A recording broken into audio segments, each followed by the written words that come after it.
Dawit na rin sa umano'y anomalya sa flood control project sina Senator Jinggoy Estrada at Senator Joel Villanueva.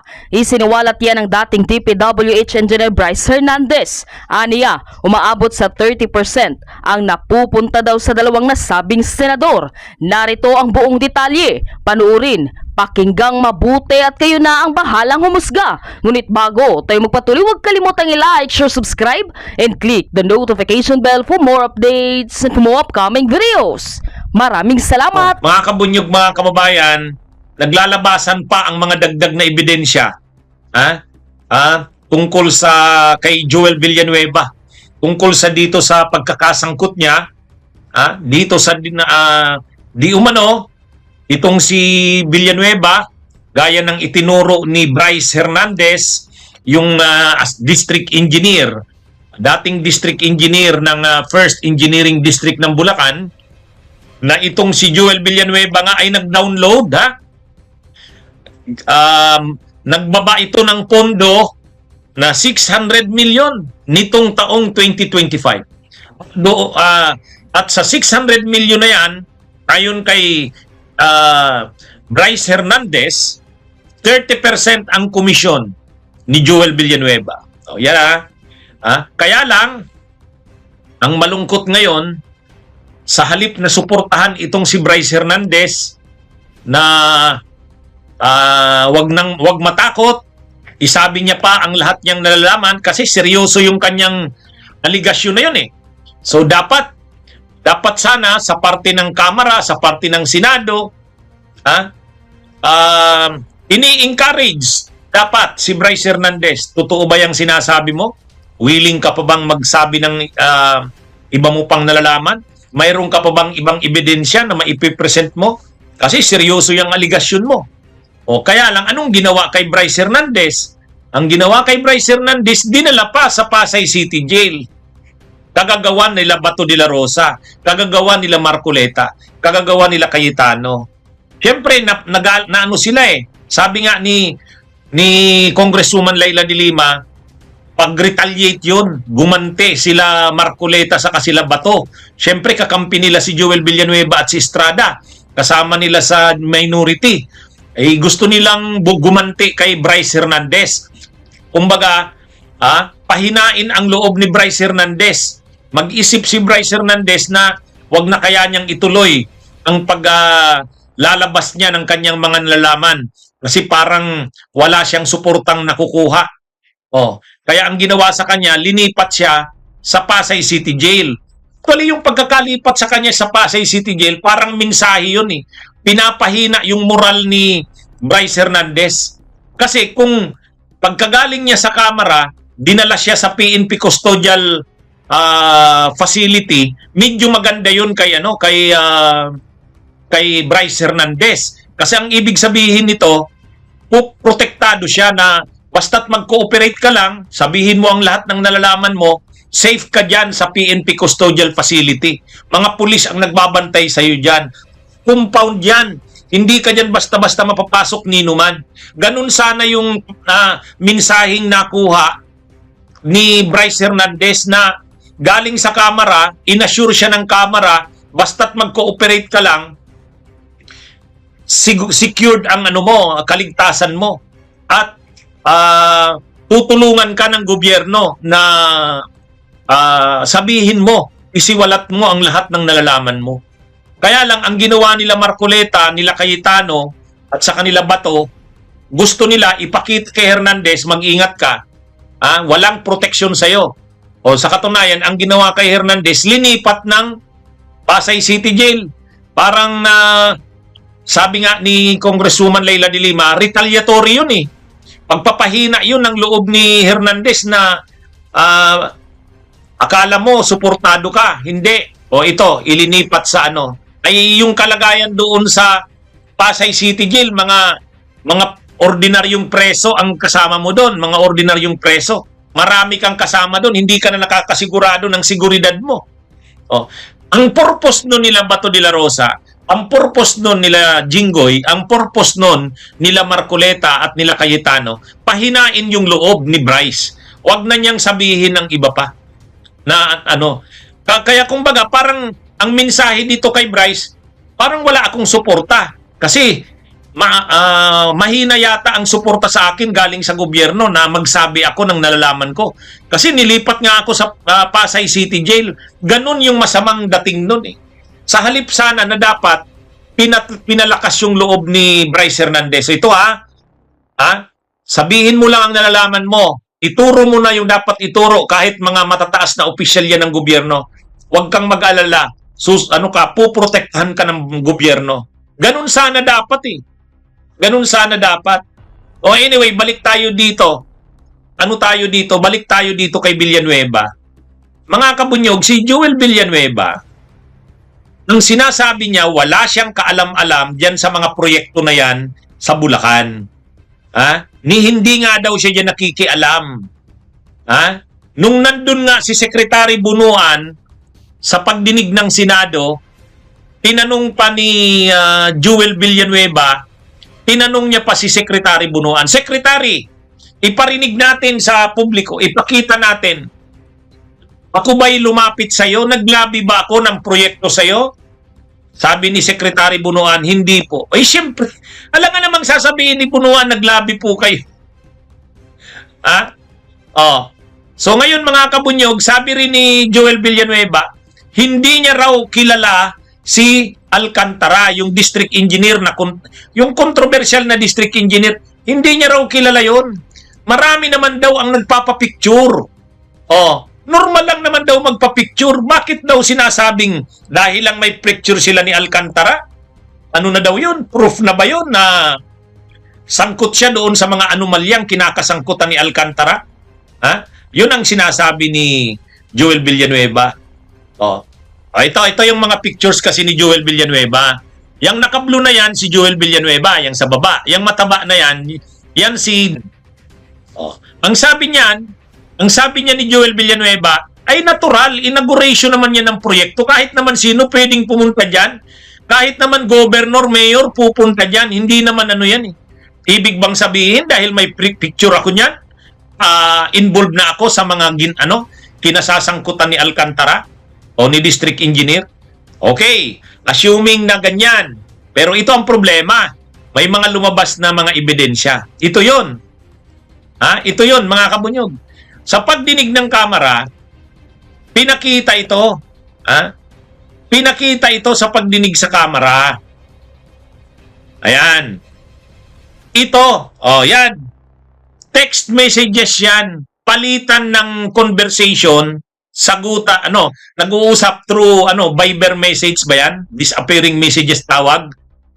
Nag-uusap si Villanueva at saka si Alcantara. Ang nag-present nito, si Bryce Hernandez. Pinakita ito sa pagdinig sa Kamara. Ito nga ang sabi sa ABS-CBN. ABS-CBN News, ibinahagi ni dating DPWH Assistant Engineer Bryce Hernandez ang mga larawan ng umano'y disappearing messages sa pagitan ni dating DPWH District Engineer Henry Alcantara at Senator Joel Villanueva. So yan pinakita yan. Nag-uusap dyan Nag-uusap dyan. Pinakita yan, ebidensya yan. Ibig sabihin, kung ikaw ba'y ordinaryong district engineer, wala kang koneksyon sa senador kay Villanueva, pwede ka bang magkaroon ng Pwede ka bang magkaroon ng number ng senador? Ako nga, wala akong mga number ng mga senador na yan. Kahit sila Kiko Pangilinan, Bam Aquino, wala akong mga number niyan. Hindi naman madaling makakuha ng mga number sa mga yan. Hindi naman basta-basta ibibigay ng mga yan ang number nila. Kung hindi ka talaga close sa kanila or kung hindi ka nila kilala on a personal basis, ibig sabihin, personal basis, kilala ka nila personally. Hindi naman ibibigay sa iyo yung number. Ito may number. Viber number. Ibig sabihin, nagpapalitan si Joel Villanueva at si Alcantara. So, paano ngayon sasabihin ni Joel Villanueva na hindi naman sila magka-close niya ni Alcantara? Ordinaryo lang daw yan na district engineer. Kilala niya daw yan as district engineer. Pag may mga activity, inauguration of project, nandun daw siya katulad niyan. Wala naman daw dyan eh. kahit naman daw sino dyan, mayor, governor, aatin dyan sa inauguration. Oh, okay. Dyan sa inauguration ng project, sabihin natin, official na trabaho yan. Oh. Pero itong palitan ng messages, oh, alam nyo kung anong pinag-uusapan nila dyan? I-present yan doon sa pagdinig ng Kamara eh. Ang sabi dyan, pondo sa proyekto ang pinag-uusapan dyan. Pina-follow up ni Joel Villanueva kay Alcantara kung kumusta na yung linalakad niyang sa central office. Ang sabi niya pa dyan, nabasa ko yan eh, sabi niya, pakisabihan mo si sekretary mo, may atraso pa sila sa akin. Ako, hindi ako ordinary member ng CA. Majority leader ako. Di ba? Ganun yung pagkakasabi dyan. Majority leader ako. Ngayon ang tanong, ito mga kabunyog, dahil present na yung text messages, yung Viber messages na yan, between Villanueva and Alcantara, ngayon, kinonfronta si Alcantara dyan. Kinonfronta. Tinanong, kasi nakasalang si Alcantara, totoo ba itong messages mong ito? Kayo nga ba ay nagme-message dyan ni Senador Joel Villanueva? Alam nyo mga kabunyog? Alam nyo kung ano? Kinumpirma mismo ni Alcantara na totoo nga yung text messages na yan, yung Viber messages na yan. Ito yun, basahin natin ABS-CBN News. Kinumpirma ng dating Bulacan 1st District Engineer na si Senator Joel Villanueva ang ka-text matapos itong humihiling ng maiparating kay DPWH Secretary Manny Bunuan ang kanyang kahilingan na maipatayo ang mga multipurpose building sa Bulacan. Palita yan ng ABS-CBN. Inamin mismo ni Alcantara na totoo nga yung mga text messages na yan. Kaya lang, ang sabi naman ni Alcantara, pinapollow up lang naman ni Senador Joel Villanueva yung mga projects niya. Pinapapollow up daw sa central office ng DPWH. Inuutusan si Alcantara. So, ito na. So, anong lumilitaw ngayon? So, hindi totoo yung sinasabi ni Joel Villanueva na hindi sila close ni Alcantara at wala silang usapan kung anuman. Nakakapag-text sila eh. Nakakapag-message sila sa isa't isa eh. So magkakilala sila on a personal basis. At isa pa, ito pa ang isa. Taga Bukawi, Bulacan, si Alcantara. Taga Bukawi, Bulacan. Ang pamilya ng Villanueva, sila ang political dynasty sa Bukawi, Bulacan. Yung kapatid ni Joel Villanueva na babae, namatay na yon, may sakit. Dating mayor yon ng Bukawi. Ang pumalit ngayon, kapatid niya na naman. Kaya ibig sabihin, yung politika ng Bukawi, Bulacan, Villanueva yan, balwarte nila yan. So ngayon, itong si Alcantara, taga doon sa Bulacan. Nakukuha nyo mga kabunyog, mga kababayan. So ngayon nakita nyo na. Okay? Balikan natin ang mga ebidensya, balikan natin ang mga ebidensya. Sabi ni Joel Villanueva, hindi niya ka-close yang si Alcantara. Yan daw mga pictures na yan na kumalat, na nag-i-inaugurate sila ng proyekto, normal daw yan. Kasi politiko siya at engineer naman ng DPWH sa Bulacan, itong si Alcantara. Pero hindi daw sila close, hindi rin daw sila nag-uusap niyan. Pinasubalian yan nitong mga text messages na to. Disappearing Viber messages. Yan. At ang pinag-uusapan nila dyan, si Villanueva yan at saka si Alcantara. Ngayon, kinonfronta si Alcantara dyan. Kinonfronta. Ito na yon, balita sa ABS-CBN. Inamin, kinumpirma ni dating Bulacan 1st District Engineer. Nandyan sa taso, binabasa ko, na ang ka-text niya nga ay si Joel Villanueva. Paano na yan? Paano na sasagutin niya ni Joel Villanueva? Ang linaw-linaw. Ito pa. Ito pa. Ito nga pala ang sabi pa ni Joel Villanueva. Ang tanda ko po, ay ni Alcantara pala. Ang tanda ko po ay nagpa-follow up siya ng request sa akin ng multipurpose building at barangay hall. Alcantara said of the supposed conversation. So mali yung sinasabi ni Joel Villanueva doon sa Senado na hindi siya kailanman nagpa-follow up ng pondo o anumang proyekto sa DPWH. Ito nang patunay. Sinabi na mismo ni Joel Villanueva, ni Alcantara, under oath si Alcantara dyan. Tao ni Joel Villanueva si Alcantara.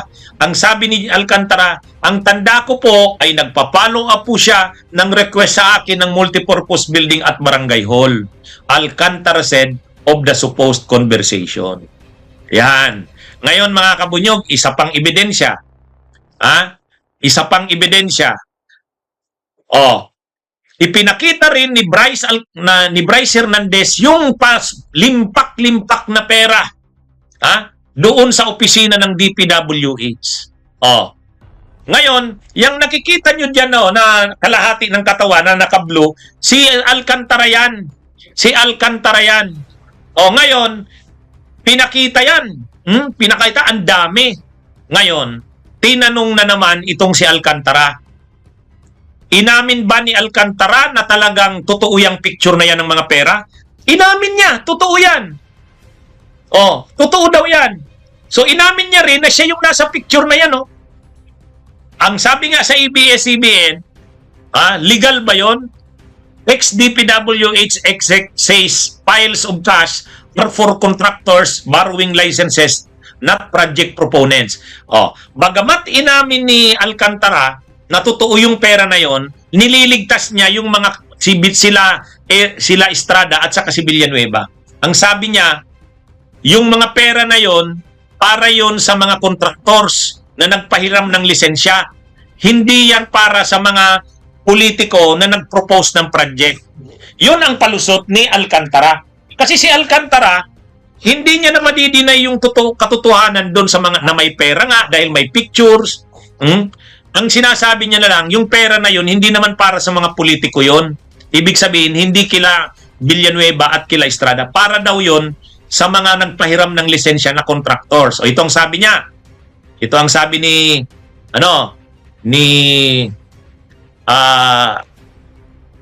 Alcantara. Basahin uli natin. Second paragraph dito.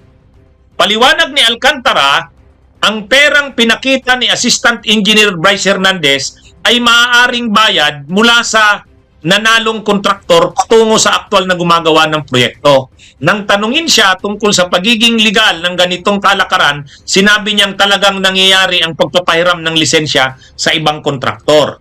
Ayan. Ganito ang pagkakasabi niya. Ito. But Alcantara said, the money was meant for contractors that carried out the work on behalf of winning bidders. May mga kaibigan po na nakikigamit po ng lisensya ng ibang kontraktor. Nagkataon po na yun ay sabay-sabay na kolekta. Maaaring isa, dalawa, tatlong magkakaibigan, dinala lang po. Nakita po na pinipicture ng mga kaibigan po. Alcantara told the House Infrastructure Committee. So, malinaw dyan mga kabunyog, inamin ni Alcantara na totoo yung pera na yun. Kaya lang sabi niya, hindi yun para sa mga politiko na nag-propose ng project. Para daw yan sa mga kontraktor. Anyway, mga kabunyog, mga kababayan, so, ang tindi na ng nangyayaring ito, mga kabunyog. Ngayon, ano ang lumalabas? May lumabas na picture ni Joel Villanueva sa post rin ito ni Joel Villanueva. Yan Joel Villanueva, November 24, 2021. Nag-swimming siya, nag-outing. Yang naka-blue na yan, na nakaganyan, si Joel Villanueva yan. Yang nakaupo naman na nakaputi, naka-side view na ganyan, si Alcantara naman yan. Kumakalat yan sa social media. Anong pitsa yan? November 24, 2021. Paano mo masasabing hindi kayo close ni Joel, ni Alcantara? Ang dami yung pictures na magkakasama kayo. Talagang wala nang maniniwala. Kaya nga maraming nagsasabi, Joel is lying. Joel is lying. Mga kabunyog. Ngayon, anong nangyari? Ang nangyari ngayon, dinilit na yan. Dinilit na yan. Wala na daw yung na yan, yung picture na yan. Dinilit na ni Joel Villanueva. Siguro natataranta. Siguro naglilinis na ng kanyang mga post si Joel Villanueva. Pati siguro yung mga messages niya, inaayos na. Yan mga kabunyog, mga kababayan. So, alam nyo, kahit anong kadidinay ni Senador Joel Villanueva na wala siyang koneksyon kay Alcantara, yung mga pinakita natin, initial pa lang yan. Sabi ni Engineer Bryce Hernandez, yung district engineer, so, ano lang siya, tulungan lang siya ng gobyerno na i-secure siya, sasabihin niya pa ang maraming bagay at marami pa siyang ebidensya. Ha? Yan mga kabunyog, mga kababayan. Hindi, sabi ni Assistant District Engineer Bryce Hernandez, hinihingi niya ang suporta ng gobyerno na i-secure lang siya, isasabi niya ang lahat. Marami pa siyang hawak na mga ebidensya. Yung mga pinakita niya na yon, na mga pictures, ano lang yun, ano pa lang daw yun, initial. Kaya sana, tulungan ng gobyerno si mga senador. Si Bryce Hernandez lang yun. Kaya lang ang problema, itong mga senador gustong takutin si Hernandez. Ano ang pagpapakita na na pwedeng tinatakot si Hernandez? Dinala sa Pasay City Jail. Yan yun mga kabunyog, mga kababayan. Kaya ito, tapos ang sasabihin ni Joel Villanueva, tinuro daw ng kanyang mga magulang ang langit at impyerno. Hindi niya raw mapapayagan na ang magandang pangalan, ang mabuting pangalan ng kanilang pamilya na binigay ng kanyang mga magulang ay sirain niya. Wow. Wow. So yan mga kabunyog, mga kababayan. Ang kailangan dito, suporta ng gobyerno. Dapat sana i-secure na talaga si Bryce Hernandez. Maraming nalalaman yung tao na yon. Actually, pwedeng mag-qualify yon sa state witness, unlike kay Diskaya. Kasi si Diskaya mastermind eh. Itong si Bryce Hernandez hindi mastermind eh. Ang mastermind yung mga politiko eh. Ang ringleader nila, ang pinaka-leader nitong mga nasa DPWH, si Bryce Alcantara, ay si Alcantara, si Engineer Henry Alcantara. Si Henry Alcantara ang hindi pwedeng maging state witness. Kasi kakutsaba siya nila, kasabwat siya ang kausap ng mga politiko eh. Siya rin ang kausap nila Bernardo, yung DPWH, nasa central office. Kumbaga si Alcantara, most guilty. Kasama siya dun sa mga nasa taas. Siya ang nakakausap ng politiko. Siya rin ang nakakausap nung yung Yusek Bernardo na ngayon ay nasa medical leave daw dahil may sakit. Ha? Kaya pero si Bryce Hernandez tauhan lang ni Alcantara. Sumusunod lang siya sa instruksyon ni Alcantara. Kaya pwedeng mag-qualify si Bryce Hernandez sa state witness. Pero para mag-qualify siya sa pagiging state witness, dapat sabihin niya ang lahat ng nalalaman niya. Ang sabi naman ni Bryce Hernandez, sasabihin niya daw. Yung mga sinabi niya raw na yun at saka pinakitang mga pictures, ano pa lang daw yun? Initial pa lang, marami pa siyang sasabihin. Kaya mga kabunyog, mga kababayan, ang kailangan ni Bryce Hernandez, tulong. Kung si Marcoleta, kaagad-agad, gusto nang mag-state witness si Diskaya, linalakad ni Marcoleta. Samantalang, wala namang masyadong ibinigay na mga impormasyon si Diskaya. Tapos biglang pabago-bago ng mga statements niya. Dati mini-mention si Romualdez sa Saldico. Nang pumunta sa Kamara, wala na. Pangalawa, walang binabanggit na senador. Si Diskaya, wala ring binabanggit ng panahon ni Duterte.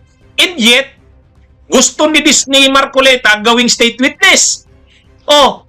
Hindi pwedeng mag-qualify yun sa state witness kasi hindi naman sinasabi lahat eh. Alam mong selective yung sinasabi. Pangalawa, mastermind si Diskaya. Itong si Bryce Hernandez, hindi. Hindi ito mastermind. Tao lang ito ni Alcantara. Kaya itong si Bryce Hernandez, malaki ang potential nito na maging state witness. Pero kinakailangan muna, sabihin niya pa yung ibang nalalaman niya.